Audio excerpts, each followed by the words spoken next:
Hello again from this side of the black screen. So, I have been reading this book called Sapiens by Yuval Noah Harari. And indeed, this book is a marvelous piece. So, it consists of the thought and idea that sometimes we think that humans are the center of the universe, the most intelligent species, the most advanced civilization. But when we step back and look at our history, the story becomes much more interesting.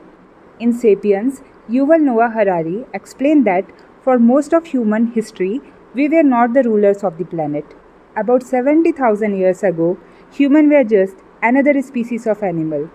There were actually several types of human living on this earth, like Neanderthals, Denisovans, and us, the Homo sapiens. So, what made sapiens different? It was not about strength and it was not about speed, it was something far more unusual. That is, the ability to believe in shared stories.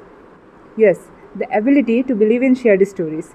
Human can cooperate with millions of strangers because we all believe in the same ideas, like thinking about a nation, money, religions, and law. These things are not physical in occurrence in nature, but they exist because we collectively believe in them.